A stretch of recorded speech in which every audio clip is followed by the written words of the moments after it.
Bonjour à tous et bienvenue dans cet épisode de podcast où on va parler d'un sujet qui est se lancer seul sur un projet de création d'entreprise. Sur ce podcast, le but est d'échanger sur des sujets divers et variés avec des entrepreneurs qui m'inspirent et qui partagent les mêmes valeurs que moi. Je m'appelle Delphine Duc, je suis cosmétologue diplômée et j'ai créé la marque Happy Made Cosmetics qui te propose un soin sur mesure, efficace, adapté à ton type de peau, fabriqué en France et tout ça à un prix accessible.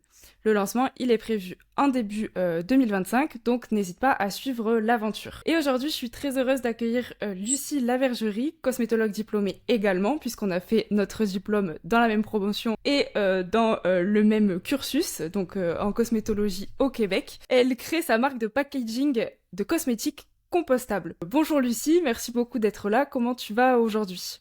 Salut Delphine, merci de m'inviter sur ce podcast. Je suis absolument ravie de pouvoir discuter avec toi d'entrepreneuriat et de cosmétologie. Eh bien, c'est un honneur partagé puisque je suis très contente de t'avoir aujourd'hui pour échanger autour d'une problématique qu'on a en commun, puisqu'on est toutes les deux entrepreneuses et qu'on est toutes les deux seules. On n'a pas d'associés, on monte pas un projet à deux ou à trois comme on peut voir pas mal sur les réseaux, et on est également deux jeunes femmes du même cursus, etc. Donc ça me faisait très plaisir de t'inviter sur ce podcast et pour le premier podcast en plus. Je vais te laisser te présenter, te donner un peu le parcours avant de se lancer dans le sujet pour en savoir un peu plus sur toi et sur ton projet. Merci Delphine, du coup tu m'as un peu présenté au début, mais pour rentrer sans trop rentrer dans les détails, on va dire. Donc je suis ingénieure chimiste avec une spécialité matériaux et j'ai fait un double diplôme du coup avec toi au Québec en cosmétologie. Après ça, j'ai eu la chance de travailler un petit peu dans des laboratoires de cosméto avant de rentrer en France et puis de reprendre mes études en entrepreneuriat et puis de me lancer dans l'aventure d'entrepreneur. Donc là, ça fait un an que je le suis à temps partiel. Et puis voilà, c'est beaucoup d'aventures. Donc mon projet s'appelle Reviviscence et je conçois et développe des emballages compostables pour les cosmétiques. C'est un très beau projet et dis-nous pourquoi ce parcours, pourquoi entreprendre maintenant, pourquoi tout ça en fait, pourquoi d'où t'es parti et pourquoi t'en es là aujourd'hui. Ouais, en fait, c'était pas forcément prévu. C'est peut-être ça aussi qui fait que je me retrouve seule sur le projet. Peut-être comme toi, tu me diras après. Mais en fait, voilà, j'ai juste suivi mon cursus de vie professionnelle, on va dire, de manière assez classique. Et puis, c'est vraiment au moment où je me suis dit, bon, je rentre en France, je recommence ma vie de zéro. Qu'est-ce que je vais faire avec ces beaux diplômes en poche et cette expérience? Et c'est vrai que ça peut faire un peu peur de se relancer tête baissée dans un poste comme ça. Je me suis dit, je suis encore jeune, pourquoi pas voilà, reprendre une année d'études en alternance. Donc c'était moitié études, moitié travail. Pour me laisser le temps un petit peu de réfléchir à ce que je veux faire par la suite. Et puis, je me suis retrouvée du coup dans un master en entrepreneuriat parce que je m'étais dit, peut-être que dans 10 ans, dans 20 ans, je ne sais pas, j'aurais envie de d'autres choses pour ma vie pro. Et puis finalement, je me suis prise au jeu en arrivant dans ces études-là. En fait, on te demande de créer un projet fictif qui te ressemble. Ok. J'ai créé mon projet fictif qui était une gamme de cosmétos. Enfin, Ok. c'était assez cohérent avec ce qu'on avait pu Oui, étudier. carrément. Sauf qu'en fait, je me suis heurtée à un problème. J'avais pas du tout envie de le mettre dans les emballages qu'on trouve sur le marché actuellement, qui sont Ouais. du plastique, du verre, du métal, enfin des matières où on sait que c'est assez compliqué au niveau de l'empreinte carbone. Et je me suis dit, Ouais. voilà, je suis sur de la théorie, pourquoi pas m'imaginer le l'emballage parfait, en fait, l'emballage que j'aimerais avoir dans ma salle de bain. Et puis c'est comme ça qu'est née Reviviscence, en fait, l'idée d'avoir des emballages compostables, donc on peut mettre directement dans son compost à la fin de l'utilisation dans son jardin, quoi. Et puis c'est un peu ça, le parcours, c'est en fait de me dire qu'est-ce que j'ai envie de faire, et puis ce qui était théorique et des études est devenu mon vrai projet de vie et ce que j'essaye de développer là maintenant. Mais du coup, tu as changé de projet en cours quand tu étais dans ton cursus marketing, ou tu as été jusqu'au bout de ton projet pendant ton cursus et après tu t'es dit je veux pas me lancer sur ça, je me lance sur du compostable. Alors du coup en fait c'est vraiment en me confrontant aux autres et à parler de mon projet Je pense que tu le sais, c'est vraiment Ouais, important de parler autour de soi de ce qu'on fait, de l'idée qu'on a, de confronter son idée au marché en fait. Et puis c'est un peu comme ça que ça arrivé en commençant à pitcher mon projet, à parler autour de moi de ce que je faisais. Les gens ont ouais, commencé à me dire, ok, c'est génial, mais en fait, le vrai problème auquel tu t'attaques, c'est l'emballage. Est-ce que tu es sûr que c'est pas ça vraiment ton projet, que c'est pas ça vraiment ton challenge, est-ce que tu as envie de développer? Et puis en fait, de fil en aiguille, je me suis rendu compte que le projet, si je voulais le faire à échelle réelle et pas théorique, était beaucoup trop ouais. vaste pour faire les deux Mm. et du coup c'est comme ça que je me suis orientée on va dire sur la partie emballage et puis parce que je sais qu'il y a des Ok. personnes comme toi qui ont des super Oui, idées en cosméto voilà je pense que c'est ça aussi qui m'a décidé à me dire bon bah voilà finalement peut-être que c'est l'emballage plus que la cosméto et c'est mon premier amour la cosméto je pense que je suis ouais. toujours heureuse d'être dans ce domaine-là mais je laisse à des experts comme toi l'honneur de développer Bah, une gamme. tu es une experte pareil que moi, hein, on a le même diplôme, donc. Mais en tout cas, c'est vrai que en tant que, du coup, quand on crée une marque de cosmétiques, c'est vraiment se heurter au packaging, c'est quelque chose de d'assez compliqué. Moi, perso, j'ai un packaging qui est rechargeable, mais c'est loin d'être parfait, tu vois. C'est déjà mieux parce qu'on garde du coup le pot en verre chez soi et qu'on prend que des recharges. Mais les recharges aujourd'hui, en tout cas de ce que j'ai trouvé sur le marché, c'est que des recharges en plastique et enfin c'est réellement problématique. Et des gens comme toi qui peuvent développer du compostable, c'est super quoi. Donc vraiment bravo. Et, et du 100% compostable, ça existe vraiment. C'est-à-dire que si tu le mets après dans... Si ton packaging à toi, on le met dans la poubelle, enfin dans le compost, ça va vraiment être compostable à 100%. Alors du coup, en fait, ce qui est testé pour te certifier que du coup c'est du compostable en France, c'est quatre Ouais, tests différents. Donc c'est quand même assez ok, lourd. T'as des tests du coup pour la décomposition et des tests aussi pour la ouais, qualité de la terre. Donc t'as des ok. tests pour s'assurer que tu laisses pas de métaux lourds et que tu laisses une terre Hmm. de qualité qui peut être utilisée du coup vraiment derrière bah, pour tes plantes dans ton jardin, etc. Donc ça c'est Ouais, rassurant de se dire que c'est pas juste de la biodégradation, hein, c'est vraiment ouais, de pouvoir laisser de la matière qu'on peut réutiliser en fait. Et puis tu as deux tests de biodégradation pour que ça soit assez rapide en fait, que ton produit il reste maximum 1 an avant d'être totalement biodégradé dans ton compost. ok, ok. Et toi, du coup, tous ces tests, tu les as fait avec peut-être des labos extérieurs ou tu pouvais les faire toi de ton laboratoire? Enfin, tu vas peut-être nous dire aussi d'où tu as travaillé, dans un labo ou pas. Ouais, Mais alors du coup là je suis encore en plein développement, donc pour le moment je fais mes tests en interne, mais bien sûr il faudra que je fasse les tests après à l'externe, comme en cosmétologie ou comme dans tout autre domaine. En ouais. fait les tests doivent être faits à l'extérieur pour s'assurer bien sûr de la justesse des résultats. Hmm. Donc là pour le moment j'ai la chance de travailler au sein de l'université de Vannes en Bretagne qui Ok. m'ouvre ses portes pour que je puisse avancer mes recherches sur la matière, surtout en elle-même. Après, pour tout ce qui est test annexe, j'essaye voilà, de faire un maximum par moi-même. Donc là, j'ai la chance Mhm. d'avoir des gens qui me suivent aussi sur l'aventure et là qui testent Ok. leur compost déjà chez eux si ça fonctionne bien. Euh, Ok, cool ça. euh, Super. T'as combien de personnes enfin, ça peut être comme toi et moi ou c'est des scientifiques vraiment poussés sur le pack qui vont tester ce genre de choses? Alors là pour le moment c'est toi et moi. Ok. Maintenant pour que je puisse tester aussi si ça va bien dans les conditions finalement réelles parce que les tests ça reste dans des conditions de laboratoire voilà très Ouais. strictes pour être sûr que voilà qu'on respecte la norme. Mais moi je voulais aussi voir comment ça se passait chez nous finalement comment c'était en conditions réelles.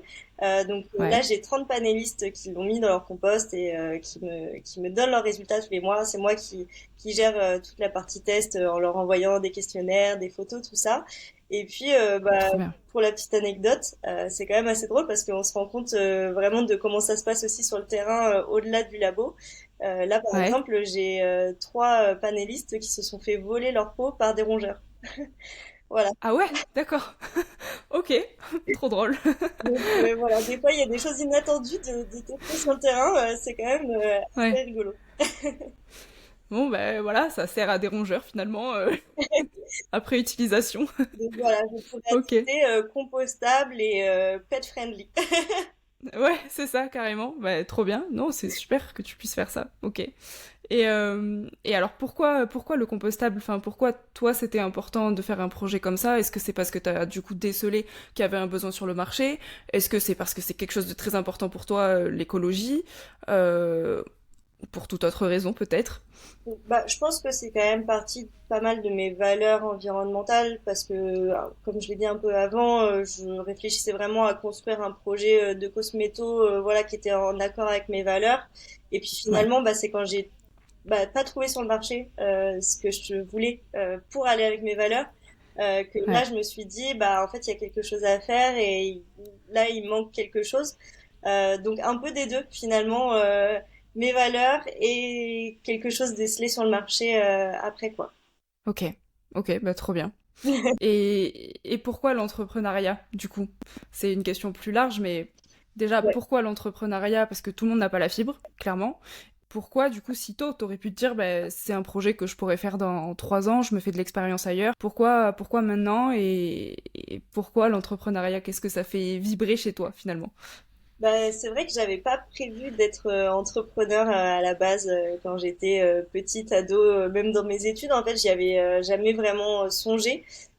Ok, C'est vraiment juste quand là j'ai commencé à mettre un pied dedans grâce à mes études que je me suis rendu compte enfin ce que c'était qu'en fait faire un peu de l'entrepreneuriat, même si c'était ouais, vraiment à échelle réduite au début, on va dire. Et en fait, c'est oui, là où j'ai commencé à y prendre goût. Finalement, c'est en essayant, enfin, sur le terrain, vraiment à tester, à avoir des idées. Et je pense que ça colle pas mal avec mon côté qui aime bien le challenge, qui aime bien ouais, être créatif. Donc finalement, c'est un peu tombé par hasard sur mon chemin et je me suis rendu compte que ça me plaisait bien et que ça me correspondait. Et finalement, je me suis dit, mais pourquoi attendre? Enfin, de base, je m'étais dit ouais, peut-être plus tard. Et je me suis dit, mais est-ce que vraiment ça va m'apporter? Enfin, est-ce que je serais plus prête? En fait, c'était un peu ça la question. Oui, j'aurais ouais, peut-être plus d'expérience. Oui, peut-être plus de connaissances dans certains domaines. Mais est-ce que finalement, je serais vraiment prête? ouais. J'étais pas capable de répondre à cette question-là. Et je me suis dit, bah, si je suis pas prête maintenant et que je suis pas prête plus tard, pourquoi attendre plus tard? Exactement. Et puis voilà. Et puis il y a aussi, bah, je me suis dit, bah, est-ce que vraiment après 10 ans de carrière, tu auras envie de laisser cette belle carrière que tu auras construite? Alors que là, bon, Mhm. bah, j'ai tout à construire. Donc Oui, c'est clair. au moins, je me dis que bah voilà, si parce que voilà, il y a aussi la possibilité de l'échec. Bah au moins Mm. j'aurai d'autres possibilités derrière sans souci et je mets personne dans l'embarras. Voilà, c'est juste moi et mon projet. Ouais. Mais tu sais que par rapport à l'échec, enfin, je me suis beaucoup posé la question. Mais en fait, si ça marche pas, nos projets respectifs, c'est pas ce que je nous souhaite. Mais en fait, on aura appris tellement de choses. On a tellement des nouvelles compétences qu'on n'imaginait même pas avec nos diplômes, ou même si on s'était contenté entre guillemets de travailler dans notre domaine, que demain tout est possible presque pour des gens qui se sont lancés dans une aventure entrepreneuriale. Donc je suis pas sûre que ce soit un échec, tu vois. Pour le coup, voilà, Non, puis on dit que les échecs font partie de l'apprentissage et de la formation et je suis quand c'est même clair. assez convaincue de ça. Enfin, je veux dire, même si c'est pas, enfin, je ne souhaite pas l'échec total, mais dans tous les cas, dans nos projets, on a forcément tous les jours des petits échecs, des petites choses Ah oui, nous bloque, voilà, des ratés en fait. Et ça, ouais, c'est vrai que ça nous apprend mais tellement 10 fois plus que être en études ou que, enfin, je veux dire, voilà, confronter vraiment à notre quotidien et apprendre sur le terrain. Je pense que c'est vraiment ça qui fait que qu'on avance. Donc c'est ça, ah oui, c'est clair. même si demain je me dis bon bah voilà, faut que je fasse autre chose. Bah au moins j'ai appris ce qui me plaisait le plus dans certains domaines ou dans d'autres ou ce que j'ai Ouais, vraiment envie de faire. Et ça reste un apprentissage que je préfère avoir maintenant que dans 10 ans et ouais, me rendre compte que finalement, pendant 10 ans, j'ai fait quelque chose qui me plaît que moyennement, quoi. ouais. Donc tu serais pas du tout fermé après à revenir sur du salariat. En fait, on dirait dans ce que tu dis, peu importe tant que tu t'épanouis, que ce soit dans le salariat ou l'entrepreneuriat, c'est pas une fin en soi pour toi l'entrepreneuriat, on dirait. Non, totalement. Ouais, C'est pas une fin en soi et j'ai pas envie que ce projet-là soit le projet d'une vie. ok, C'est mon projet à l'heure actuelle et j'irai jusque là où j'ai envie d'aller avec. C'est-à-dire que si un jour je me réveille et je me dis, mince, Lucie, enfin, là, ce que tu fais ce matin, vraiment, t'as pas ça va envie, pas. ça va pas, c'est plus ce que t'as envie de faire. Bah, je pense que ouais, je serais prête à faire autre chose et autre chose, entrepreneuriat, salariat, enfin, je suis pas fixée, enfin, c'est vraiment pas le statut de salarié qui me rebute, quoi. Ça fait peur. Ouais. Ouais, ok. Ouais, ça c'est top, parce qu'il y en a beaucoup pour qui c'est compliqué justement ce statut, donc ça c'est bien. T'es ouverte, en tout cas, à toute éventualité, c'est bien. Ouais, bah, c'est vrai que ça m'ouvre plus de portes, on va dire. Ouais, ouais, c'est clair, c'est clair. Après, qui sait, peut-être que tu recréeras un autre projet plus tard, hein. Ah, bah, Tu sais pas. totalement, et peut-être que ça sera le projet d'une vie, finalement, j'en sais rien de plus. Aussi. Peut-être que je serai heureuse toute ma vie là-dedans, mais voilà, Ouais, je me ferme pas de porte, en tous les cas. ok. Et tes produits là, du coup, aujourd'hui, on peut les acheter, on peut les commander, les précommander. Comment ça se passe? Quand est-ce qu'ils sont sur le marché? Parce qu'il faut peut-être que les tests soient terminés aussi. Comment ça se passe? Alors, moi, ça va pas être 2025, ma sortie. Ouais, Ça va être bien plus tard. Ça va être ok, encore un projet qui s'inscrit vraiment dans le long terme. Donc là, je suis en pleine phase encore de faisabilité et de prototypage. Donc, c'est-à-dire que ouais. là, j'ai mes prototypes et ça va être des allers-retours entre les tests et voilà, les tests réglementaires, les différents tests à Mm. passer et mes recherches. Donc, je pense que tu connais bien ce processus parce qu'il est derrière toi Oui, maintenant. oui, Voilà. Et c'est quelque chose qui est vraiment très long. Et en plus de ça, pour pas me faciliter les choses, j'ai des tests qui sont très longs eux-mêmes, parce que le test ok, de compostabilité, j'ai dit tout à l'heure que ça prenait jusqu'à 1 an pour se ouais, décoder, et il n'y a pas d'accélération possible. Donc, c'est-à-dire que le test prend 1 an. Voilà, faut être assez sûr de soi quand on le lance, et c'est pour ça que je fais ouais, des tests en amont aussi. Mais voilà, donc ouais. disons que l'ambition, c'est de mettre sur le marché en 2027. Ok, bon bah, ok. Donc dans 2 ans. Ah oui, Dans 2 bonnes années, ouais, voilà, c'est le chiffre le plus ambitieux, mais c'est ouais, ce pourquoi je travaille. Et voilà, disons que même si c'est après, voilà, ça sera comme ça. Mais l'entrepreneuriat, c'est aussi se mettre des challenges et se fixer des c'est clair. objectifs. Euh, donc voilà, soyons un peu ambitieux. Non, bah, c'est super. Et pour remettre un peu les choses au clair pour ceux qui connaissent pas trop, tu parlais de l'accélération tout à l'heure dans les tests. En fait, en cosmétique, du coup, quand on fait des tests de stabilité ou de compatibilité, donc avec justement le packaging, on peut accélérer, on va dire, le vieillissement que peut avoir le produit en le mettant dans des étuves, par exemple à 40 ou à 50 degrés, sur une période plus courte. Par exemple, ça peut être à 50 degrés pendant 6 mois, ça va être l'équivalent de 2 ans à température ambiante pour le produit. Et donc ça, c'est des tests qu'on fait beaucoup en cosmétique, et c'est ce qui est en train de se passer pour mes produits, justement. Et ça permet de réduire justement ces temps de tests qui peuvent être très très très très longs, et qui du coup ne sont pas possibles dans ton cas, apparemment, pour le compostable.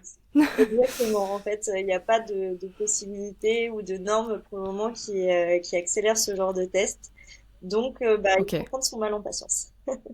Et oui, vu que c'est nouveau aussi, peut-être, c'est pour l'instant, il n'y a Oui, pas assez de recul sur des nouveaux tests qui pourraient être faits. ouais, Ok, certainement que dans les années à venir, on arrivera à faire des modèles qui représentent mieux finalement nos écosystèmes de compost, même si ça ouais, reste assez complexe en fait à reproduire, parce que voilà, le compost du voisin n'est pas le nôtre, mais ouais, voilà, bon, on a déjà des premiers tests, donc c'est déjà rassurant. Rassurez-vous, quand c'est marqué compostable, voilà, ça a été testé avant. c'est ok quoi. Ça a été testé pendant 1 an, donc c'est bon. Exactement.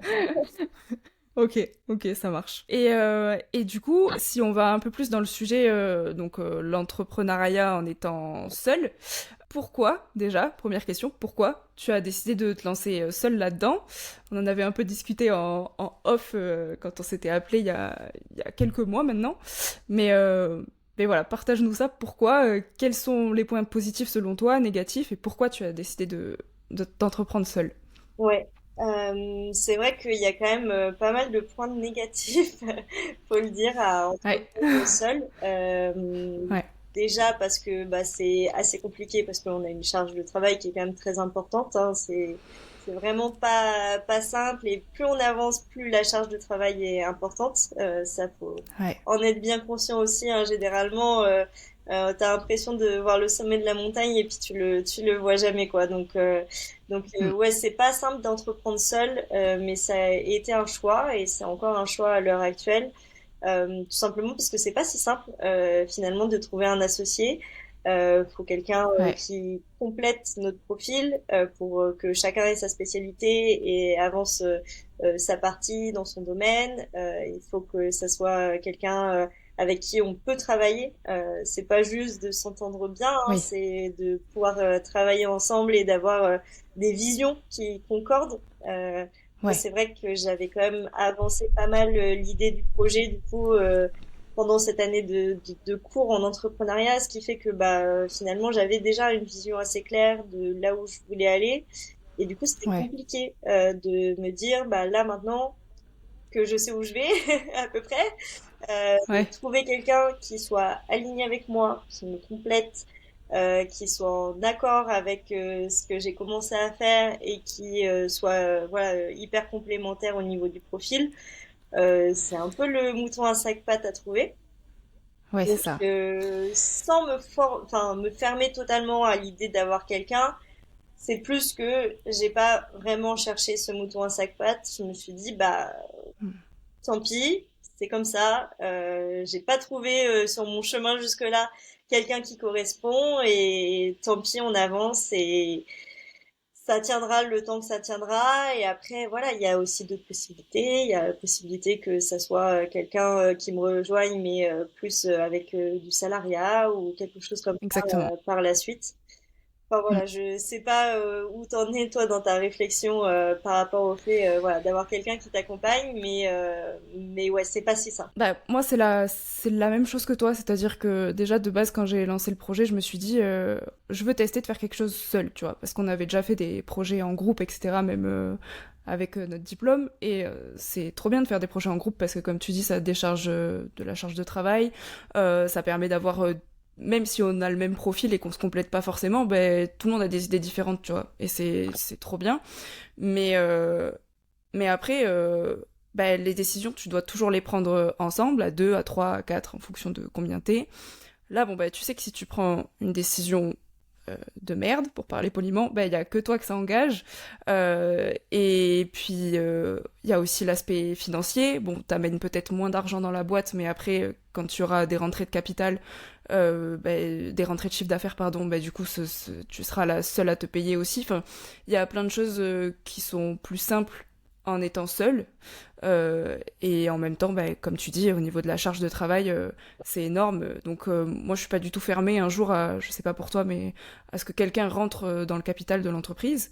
Mais pour le moment, alors en réalité, il y a ma mère qui est associée, mais à 10%, et c'est plus pour parce qu'elle m'a aidé financièrement et qu'elle a quelques connaissances en finance, mais en réalité tous les jours je suis toute seule sur le projet, donc je te rejoins totalement là-dessus.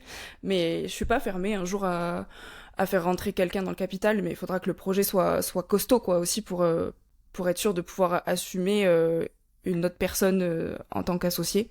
Donc je sais pas si toi t'es fermé totalement ou si un jour tu pourrais accepter. Je sais pas. Dis-moi.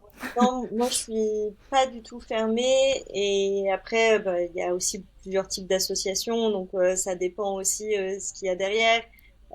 Ouais. Est-ce que c'est vraiment quelqu'un qui s'associe pour venir plancher avec toi sur le sujet ou est-ce que c'est quelqu'un qui s'associe juste pour faire rentrer du capital et qui va être là C'est ça. voilà pour donner son avis mais ça s'arrêtera là. Donc il y a Ouais. plein de formats et de possibilités. À l'heure actuelle, je suis fermée à aucune d'entre elles, même si pour moi la moins probable c'est de trouver quelqu'un avec qui m'associer, avec qui on travaille ensemble.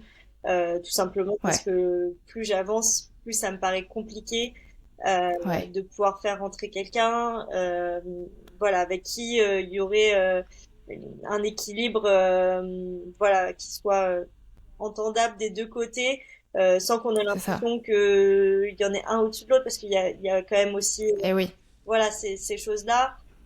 Donc s'il y a une espèce de hiérarchie, je préfère que ça soit quelqu'un qui soit là plus tard, mais que je puisse mm. payer et que ça soit du Ouais, salariat. c'est ça. Euh, mais par contre, je reste ouverte à la possibilité et même je pense que ça sera nécessaire de faire rentrer Ouais, d'autres personnes au capital, faire des levées de fonds, mais bon, là, on en est encore ouais, très carrément. très loin. Oui, oui. Là, en phase de test, t'en es pas là encore. C'est ça. Et moi non plus. Là, Ouais, ouais, la ouais, question, ok. c'était plus si un associé là demain avec qui travailler, bah si c'est le mouton à cinq pattes, oui.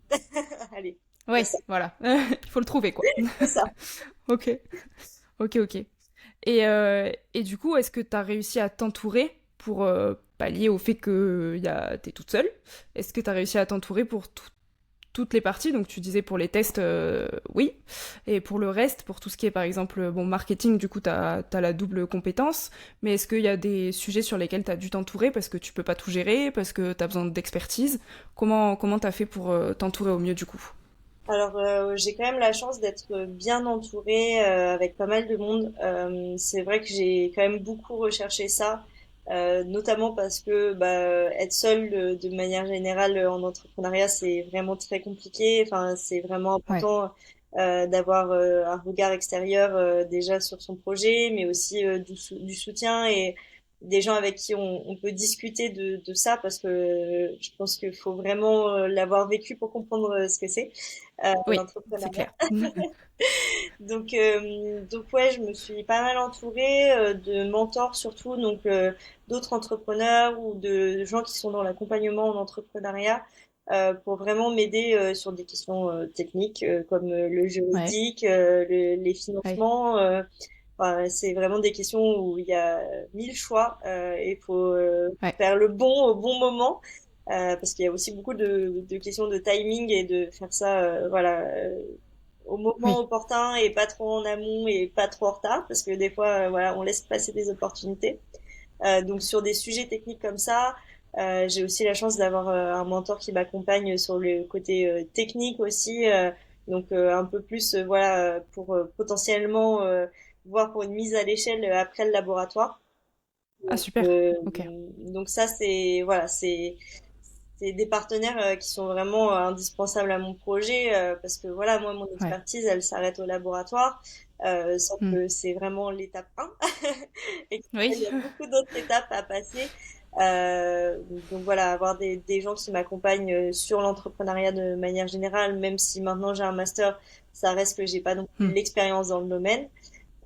Et Oui. puis des gens qui m'accompagnent pour après voilà la mise à l'échelle, l'industrialisation, tout ça. Voilà, ça sera des grands sujets dans les 2 ans qui viennent, quoi. Ok. Ok, ok. Et ces personnes-là, tu les as trouvées via des incubateurs, via peut-être des concours? J'ai vu pas mal sur les réseaux sociaux que tu avais fait plein de concours. Tu t'es très présente sur même tout ce qui est concours féminin. Enfin, c'est mal dit comme ça, mais qui prône l'entrepreneuriat féminin. Pourquoi faire tout ça? Est-ce que c'est pour justement t'entraîner à pitcher? Est-ce que c'est pour avoir un peu de financement?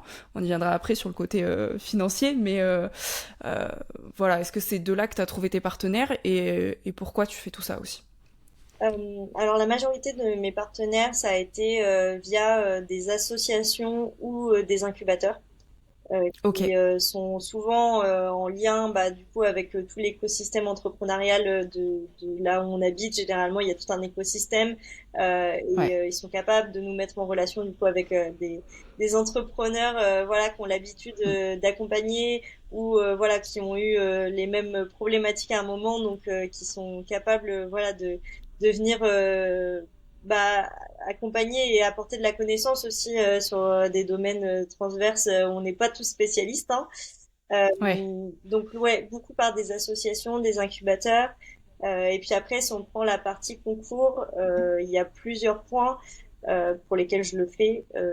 Il y en a bien sûr où c'est financier, il y a quand même une aide financière, donc Ouais, c'est non négligeable. c'est Surtout clair. au début où bah voilà, moi je sais que j'ai plusieurs années sans vente, donc voilà, il y a un moment Ouais, où il faut aller chercher quand on peut des financements, mais ça reste quand même qu'une petite partie parce que voilà, c'est pas la majeure partie des concours non plus qui offrent de qui donne. l'argent. Ouais, Mais il y a d'autres points, enfin deux autres points là auxquels je pense qu'ils sont importants. Déjà, faire connaître le projet, donc un peu de ouais, notoriété, tout simplement parce que ça apporte de l'aide par soi-même. Enfin, moi là, je l'ai vu, j'ai pitché à certains concours et j'ai des assos qui sont venus me voir, qui m'ont dit, bah nous on fait ça, on apporte telle aide à tel moment ou des futures pépinières. Enfin voilà, des gens dans ouais, l'entrepreneuriat. Finalement, c'est un peu comme ça qu'on peut être mis en lien, c'est justement en parlant de son projet autour de soi. Et c'est comme ça qu'on peut rencontrer la bonne personne au bon moment. Ça, c'est c'est clair. un gros point pour lequel je fais les concours.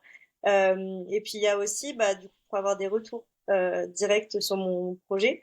Oui, Souvent, en te fait, challenger. ouais, Mm. exactement.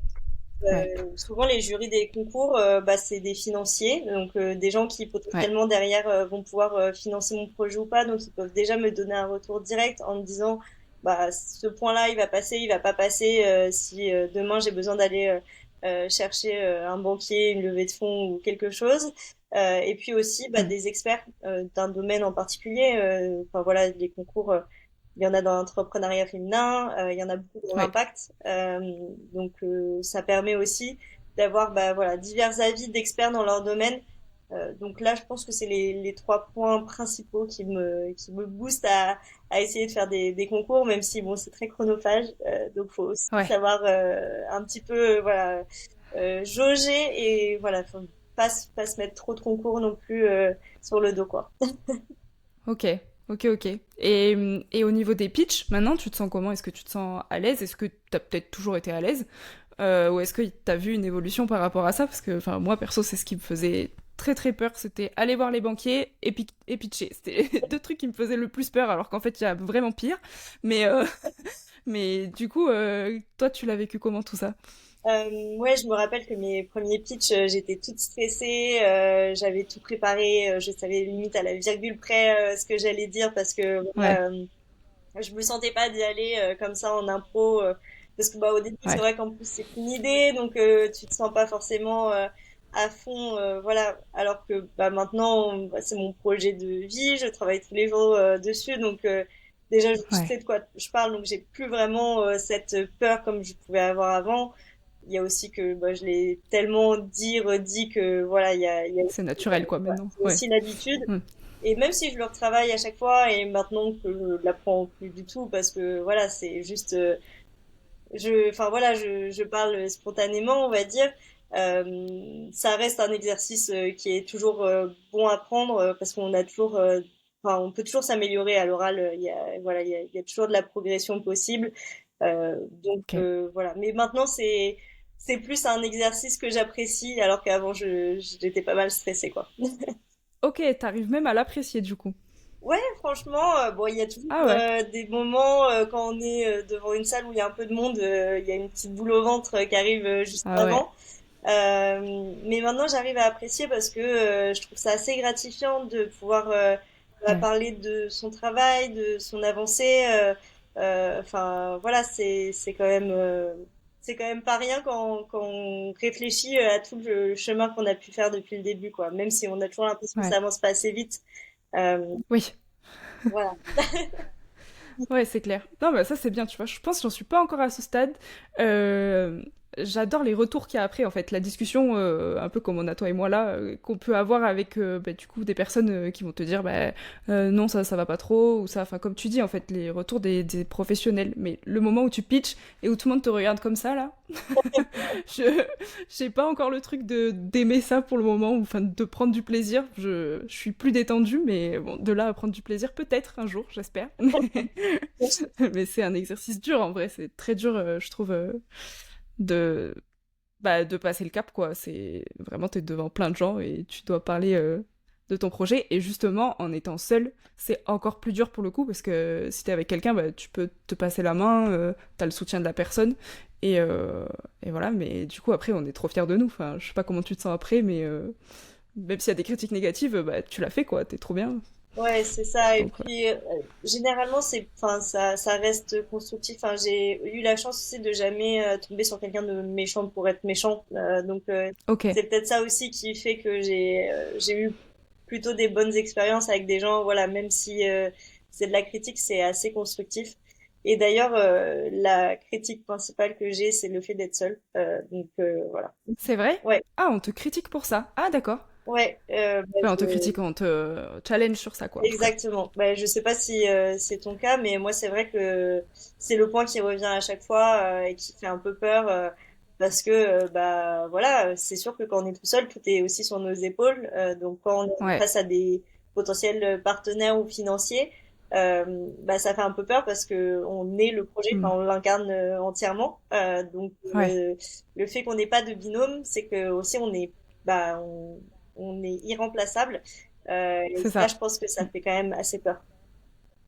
Ouais, c'est vrai. Bah, tu vois, moi, on me l'a pas tellement dit. On m'a surtout parlé du fait que c'est en e-commerce. Je sais pas comment toi tu comptes vendre après tes produits, mais après toi t'es en B2B aussi, alors que moi je suis en B2C. Et le fait d'être en e-commerce à chaque fois, ça bloque. Mais comment vous allez faire?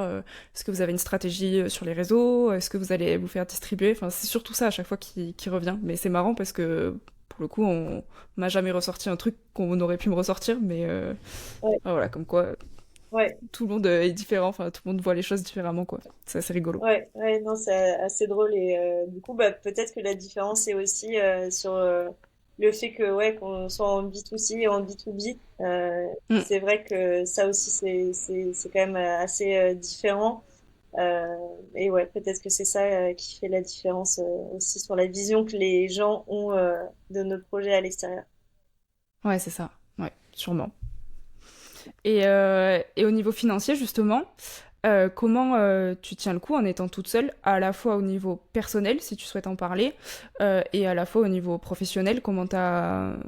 Parce que ça aussi, c'est un des trucs qui peut bloquer une personne à entreprendre, c'est que ben, du jour au lendemain, tu sais pas comment tu gagnes ton argent. Surtout là, dans nos phases de développement, on n'a aucun revenu grâce à notre projet, en tout cas. Donc, comment tu fais au niveau personnel et au niveau professionnel? Quel type de financement tu as dû mettre dans le projet pour qu'il puisse bah, se développer, tout simplement? Ouais, mais c'est vrai que j'ai eu la chance quand même d'être dans mon domaine, de faire mon entreprise dans mon domaine, donc d'être assez consciente des délais qui sont très longs, Oui, parce qu'il y a aussi beaucoup de gens qui se lancent dans des domaines qu'ils connaissent pas trop et qui se retrouvent vite surpris parce que bah, les délais sont beaucoup plus longs que prévu et du coup sans ouais, finance. Donc ça, j'avais bien anticipé en amont. Donc là, ça ok, fait 1 an du coup que je jongle entre différentes activités pro. Voilà, je mm, travaille 3 jours semaine comme ingénieur chimiste en réglementaire dans une boîte en CDI. Donc voilà, j'ai aussi encore un pied dans le salariat. Donc ça, c'est ce qui me permet de vivre au quotidien en fait, de payer mon loyer, mes factures. Donc c'est assez indispensable finalement dans mon projet. ouais, C'est vraiment ça qui me permet aussi de pouvoir continuer. Parce que là, si demain je devais bah, juste attendre que mon projet se fasse et en étant au chômage, c'est sûr qu'on serait ah plus oui, sur le même projet. Parce oui, que là, du coup, les délais seraient beaucoup trop courts. Enfin, je ne pourrais pas techniquement le faire. Donc voilà, toujours salarié. Et puis je donne aussi quelques cours d'enseignement à l'université en cosmétologie, du coup à Vannes. Euh, ouais, donc ça, ça a été aussi une belle opportunité, pas prévue, mais qui a un à côté assez sympathique de pouvoir travailler avec les étudiants, voilà, sur leurs cours, sur leurs projets. C'est quand même assez enrichissant comme activité, donc très prenant quand même au départ ouais, parce que faut tout construire et tout faire. Mais je trouve que c'est un investissement qui en vaut le coup. Et puis bah ça me permet aussi de garder mes liens avec l'université qui me prête mon laboratoire, donc c'est très loin d'être oui, négligeable. Euh, oui, c'est ça. Voilà, donc niveau finance, voilà comment je me finance et aussi comment je finance partiellement le projet. Parce Ok, que c'est là où enfin voilà, j'ai eu la chance aussi de gagner quelques concours, donc ça me permet de mettre aussi cet argent-là dans mon projet. Mais au quotidien, c'est voilà, c'est moi qui paye tout de ma poche pratiquement. J'ai juste eu la chance quand même d'avoir la région Bretagne qui me suit aussi sur mon projet, qui m'a ok, donné une enveloppe voilà assez conséquente, mais vraiment sur des financements assez précis de faisabilité et de prototypage, donc ok, qui me permet quand même d'avancer une partie de ma recherche grâce à eux. Donc voilà, qui est en moitié subvention et moitié avance remboursable, donc qui est quand même très sympathique, on va dire, au début pour pouvoir avancer parce que bah pareil, sans preuve finalement de l'avancée de mes recherches, ça va être compliqué d'aller chercher d'autres types de financement. Euh, oui, donc c'est un peu tout ça le challenge aussi, c'est d'avancer au maximum avec pas grand-chose que l'argent de ouais, ma poche pour pouvoir aller chercher derrière des preuves assez conséquentes pour aller chercher d'autres types de financement derrière. ok. Bah, tu vois, c'est très rigolo parce que il me semble qu'on en avait parlé aussi, mais moi aussi j'ai un travail en tant que, enfin, en réglementation, mais côté pharmaceutique, et donc à mi-temps. Et c'est très drôle parce que j'ai vu personne d'autre à part toi et moi dans les contacts entrepreneurs que j'ai qui sont encore salariés. Bah, après, c'est parce qu'on est aussi sur des projets longs. Moi, beaucoup moins que le tien, donc qui paraît très court à côté du tien. Mais ça a quand même, enfin, je suis quand même depuis 1 an et demi dessus. Euh, et bon, il y a d'autres personnes, ils ont besoin de 6 mois pour développer un projet, et donc le chômage, en effet, ça suffit. Et la plupart du temps, les gens sont au chômage. Et c'est vrai que nous, on est obligé de garder cette espèce de stabilité financière. Euh, mais je sais pas comment toi tu le vis, mais moi, parfois, j'ai du mal à tout gérer au niveau du temps. C'est pas forcément au niveau de switcher d'un sujet à l'autre, c'est plus au niveau de. Parfois, je me dis, mais la semaine, elle est passée comme ça, quoi. Donc, je sais pas comment toi, t'arrives à du coup gérer au niveau perso et pro, et aussi avoir un équilibre vie pro, vie perso, toutes tes activités. Et voilà. Ouais, bah c'est vrai que ça rejoint le fait qu'on soit tout seul. Donc quand t'es tout seul, bah Mm, beaucoup plus de charge de travail. Donc c'est sûr qu'il faut réussir à jongler entre ton travail, l'avancement de ton projet, etc. C'est compliqué. J'avoue que j'ai vraiment du mal à trouver un rythme de croisière, on va dire. Donc c'est ouais. souvent assez folklorique. Donc, ce qui est compliqué en restant dans du salariat, bah, c'est que c'est beaucoup moins flexible, alors que l'entrepreneuriat Mm, demande d'être très flexible. Euh, mm, donc, généralement, je suis obligée de poser des vacances bah, pour travailler sur mon projet, parce que bah, ok. voilà, c'est pas, enfin, je peux pas arranger mes horaires salariés comme je le Eh oui. souhaite. Donc il y a ça, c'est sûr que c'est des grosses charges de travail, mais du coup voilà, j'essaye de garder mon équilibre en me disant que je travaille les 5 jours de la semaine à fond, mais j'essaye au maximum de garder mes week-ends vraiment off. Euh, Ok. c'est rare, vraiment quand j'ai pas le choix, voilà, je travaille les week-ends.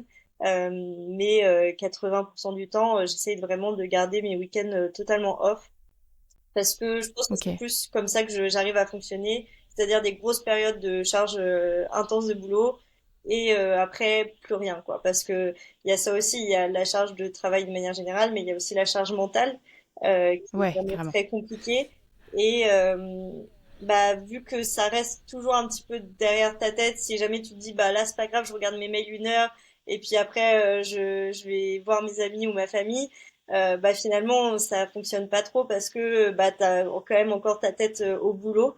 Donc voilà, c'est le rythme que j'essaye d'avoir, mais qui est assez compliqué parce que du coup, bah comme je le dis, vu que souvent je pose mes vacances pour travailler, je Oui. manque de vraies coupures, de pas juste 2 jours. Ouais. Et ça, c'est vrai que c'est un peu plus compliqué. Donc équilibre vie pro, vie perso, je trouve que je m'en sors quand même assez bien parce que je Hmm. continue mes loisirs à côté, mon sport, je continue à voir mes amis, ma famille. Enfin voilà, ça j'ai pas coupé parce que je suis aussi consciente que bah, c'est pas 6 mois de tunnel et après c'est bon, c'est lancé. C'est, Ah oui, oui. enfin voilà, on le compte en années, Mm. donc faut pas se laisser de côté et j'essaye aussi de me dire bon bah voilà, ça reste que c'est pas une période de ma vie que j'ai envie de barrer totalement, donc il faut que je continue à vivre aussi à côté quoi. Ouais. Oui, oui, c'est ça. Parce qu'en plus, le burn-out entrepreneurial, il existe, hein. Il y a plein de personnes qui, en fait, sont tellement la tête dans le guidon qu'ils n'arrivent pas à en sortir. Et je pense qu'à un moment donné, je l'ai pas frôlé, mais peut-être presque, parce que je me rendais pas compte de à quel point j'étais dedans. Et je pouvais bosser jusqu'à 1h du matin le soir. Le lendemain, bon, je me levais peut-être un peu plus tard et je commençais à bosser à 10h. Mais en fait, tu coupes jamais, même dans les journées. Enfin, et le week-end ne suffisait plus pour couper. Et je me suis maintenant imposé un cadre. À partir de 21h le soir, je ne bosse plus, quoi qu'il arrive. Et le week-end, j'essaye de les garder aussi, même si parfois c'est un peu compliqué, parce que en fonction des périodes. Mais du coup, c'est bien, je pense, comme tu dis, d'avoir un cadre, parce que ben, on fait pas une course, on fait un marathon. Ouais, Et du coup, ben, notre corps, c'est censé être notre allié aussi, et faut pas faire n'importe quoi. Donc, ouais, ouais, sûr. Non, puis on trouve souvent que c'est un avantage du coup d'être entrepreneur parce que c'est hyper flexible. Et en fait, ouais, quand on est c'est vrai. dedans, c'est hyper flexible, mais tellement rempli que la flexibilité, on n'en a Oui, pas tant que ça, quoi. C'est finalement, oui, c'est ça. oui, on choisit un petit peu ce qu'on peut faire, mais finalement, une fois que t'es dedans, enfin voilà, t'as limite les mêmes contraintes qu'un boulot classique. Ouais. Juste, c'est toi qui t'imposes. C'est ça, mais en soi, on a aussi des choses à faire qui nous plaisent pas forcément. Enfin, c'est vrai que passer la journée sur des tableaux un peu financiers, c'est franchement pas ce qui me passionne, tu vois, alors que faire le site web, bah, ça m'éclate. Mais en même temps, on est obligé de le faire, donc on a aussi des contraintes comme dans tout travail. Et vu qu'on est passionné aussi par ce qu'on fait, parce qu'on crée notre bébé, en fait, ben, on peut se laisser facilement dépasser. Donc, ouais, c'est bien de se mettre des limites. Donc, je pense qu'on est sur la bonne voie là. Ouais, ouais, je pense que c'est important et puis ouais de s'écouter aussi. Moi, je sais que je pense que comme toi et comme tout le monde, j'ai un peu du mal à le faire, mais des fois, voilà, faut se dire bah là, je suis fatiguée, c'est stop et puis on verra demain quoi. Ouais, c'est ça. Oui, c'est clair. Puis de toute façon, si le cerveau, il a plus envie, il a plus envie. Clairement. Donc bon, ouais, ok. Et au niveau du coup de tout ton parcours jusqu'ici, est-ce que t'as des échecs, j'aime pas trop ce mot parce que comme on disait tout à l'heure, c'est pas des échecs, mais des épreuves que t'as envie de nous partager et de nous dire comment tu les as surmontées pour montrer que bah, tout est possible et que tout se surmonte?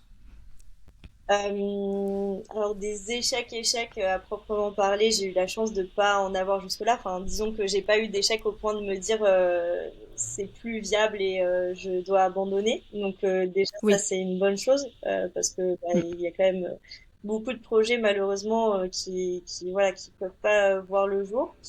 Bon, le mien a pas encore vu le jour totalement, donc je vais arrêter de me porter la poisse, mais mais Non, mais il va voir le jour, il va voir le jour. mais du coup, ouais, il y a quand même des difficultés à prendre en considération et un peu continuellement, en fait, des petits échecs, comme je disais, un peu de tous les jours. Voilà, les recherches, des fois, ça avance pas comme on veut et puis faut Ouais. vite pas repartir de zéro, mais repartir en arrière. Mm. Bah, il y a aussi que, bah, du coup, j'ai pivoté quand même dans mon projet. Enfin, voilà, comme je l'ai dit au début, ça devait être une gamme de cosmétiques. Finalement, c'est des emballages. Donc, on est quand même sur un projet très différent. Et puis, enfin, faut être prêt en fait à cette possibilité que le projet il évolue, il vit et il est dépendant aussi du marché. Donc, il Ouais. peut changer à tout moment. Et c'est vrai qu'il faut garder cette adaptabilité et pas s'accrocher à ce qu'on a fait forcément avant.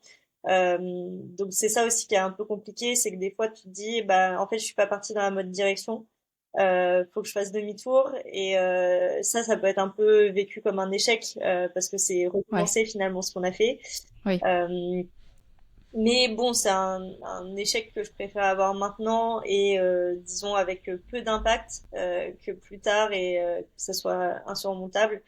Donc, Ouais. ouais, il y a tous ces petits échecs-là et puis bah forcément, enfin, à chaque fois qu'on parle de nos projets, ils sont toujours remis en question. On tombe toujours sur Oui. des gens, mais qui sont là aussi pour ça, pour être sceptiques et trouver toutes les failles, ce qui est très bien parce que du coup après on peut s'améliorer et voilà, Oui, c'est ça. mais bon, enfin voilà, tu peux toujours trouver des gens qui vont te dire que ça va pas fonctionner, Mm. que ça a pas de sens pour eux. Enfin voilà.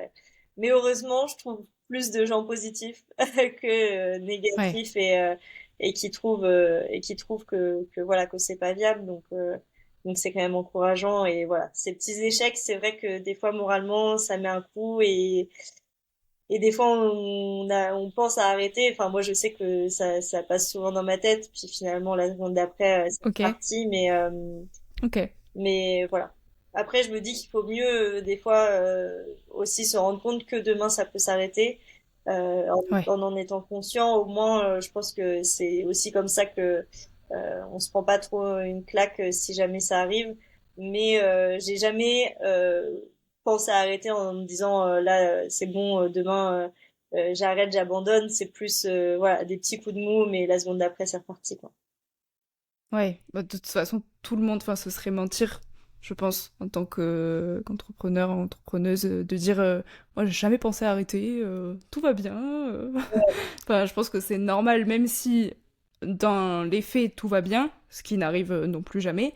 Enfin, les émotions et le fait qu'on est à fond dedans, forcément, à un moment donné, tu te dis, mais est-ce que là c'est fait pour moi? Est-ce que puis sur des longues périodes comme nous, tu peux te dire, ouais, ça fait longtemps que je suis là, je suis à mi-temps, je suis comment ça se passe? Qu'est-ce que ça va être demain? Enfin, je pense que c'est normal de se poser toutes ces questions.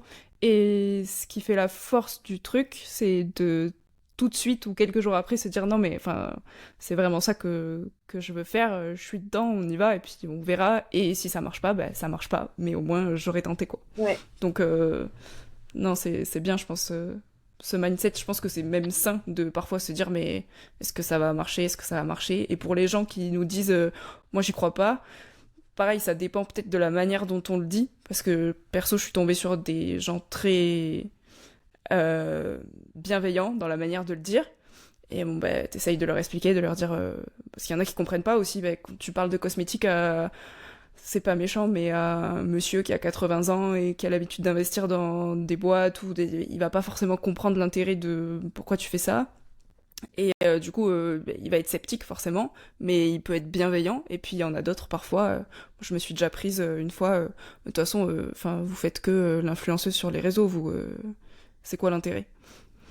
Ouais. Donc après, il va lui expliquer que tu es en train de créer une marque qui va être vendue sur Internet, donc bah, c'est obligatoire et c'est pas de l'influence en fait, c'est juste t'essayes de monter une petite communauté autour d'un projet commun quoi. Mais Ouais. donc bon, c'est pareil, c'est la manière de le dire. Là, au moment quand il m'a dit ça, je me suis dit mais qu'est-ce que je vais répondre? Enfin, donc bon, c'est toujours pareil. Faut croire en soi, je pense, et on est sur la bonne voie. Ouais. Et je pense que c'est aussi pour ça que c'est important d'avoir un projet qui est en adéquation avec ses valeurs. Parce que Ouais. c'est quelque chose auquel tu peux toujours te raccrocher et te rapporter. Et je pense que c'est indispensable voilà, que ça soit en adéquation avec soi-même pour pouvoir continuer d'avancer même dans ces coups durs, quoi. Ouais, ouais, ouais. Je suis bien d'accord. C'est comme on dit dans les incubateurs, c'est le why qui fait que tu te raccroches à pourquoi tu fais ça et dans les coups durs, c'est ça qui fait que bah, tu reviens à la surface, quoi. Exactement. Donc ouais. Pour conclure un peu tout ça, si tu avais un conseil à donner à quelqu'un qui voudrait se lancer seul dans l'entrepreneuriat, qu'est-ce que tu lui donnerais comme conseil, tout simplement?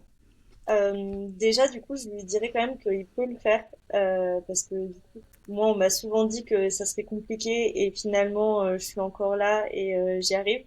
Donc, c'est possible Ouais. déjà. Ça, c'est le premier point. Le deuxième point, c'est que c'est possible, mais qu'il faut quand même s'entourer de gens autour de soi, de manière générale, que ça soit avec ses proches, avec ses amis. Enfin, ça reste primordial, même si j'en ai pas beaucoup parlé tout à l'heure et aussi de gens du coup qui sont dans le domaine, qui sont dans l'entrepreneuriat, qui ont Ouais. déjà vécu les mêmes galères que toi, qui sont en train de vivre les mêmes galères que toi. Parce que voilà, ça peut être des gens d'expérience, mais ça peut être aussi comme nous deux. Enfin, on vit exactement la même chose pratiquement au même moment. Euh, c'est Ouais. hyper important de pouvoir discuter avec quelqu'un qui a les mêmes problématiques, qui a déjà surmonté voilà l'échec auquel on fait face. Donc se lancer seul, mais du coup avec bah voilà peut-être une communauté aussi autour de soi qui peut nous soutenir parce qu'ils croient dans notre projet, et puis des personnes voilà qui vont être capables de t'accompagner, même si c'est sur des points qui sont annexes. Enfin, moi je trouve ça aussi super important d'avoir des gens du coup qui me reboostent moralement, parce que j'ai pas un associé pour me dire ah c'est super ce que tu as fait aujourd'hui. Ouais. Eh oui. Donc il y a aussi ces choses-là qui sont toutes simples. Il n'y a pas que du coup le travail en dur, on va dire, et les tâches à effectuer. Il y a aussi que bah, notre projet il est porté par un être humain et il faut prendre soin de cet être humain. Donc Ouais. voilà, se lancer seul, mais du coup prendre soin de son entourage et de pas négliger le fait de discuter aussi de son projet autour de soi et pas de faire son petit truc dans son coin et de sortir en mode tada. Voilà, aussi de Mm. le confronter au monde qui nous entoure, que ça soit avec des études de marché ou juste en parlant, en pitchant, voilà, en ayant des avis Ouais. extérieurs. Ça, c'est hyper important parce que je pense que c'est le truc qui manque le plus quand on est seul sur un projet. Oui, c'est ça. C'est d'avoir un avis extérieur parce qu'on est tellement dedans qu'on se rend pas compte de sur quel chemin on va, est-ce que c'est le bon ou pas. Donc, ouais, Ouais. c'est clair, je suis d'accord avec toi. Et des gens dans d'autres domaines aussi qui peuvent t'apporter une vision que t'as Oui, pas forcément. carrément. Enfin, nous, on est deux scientifiques.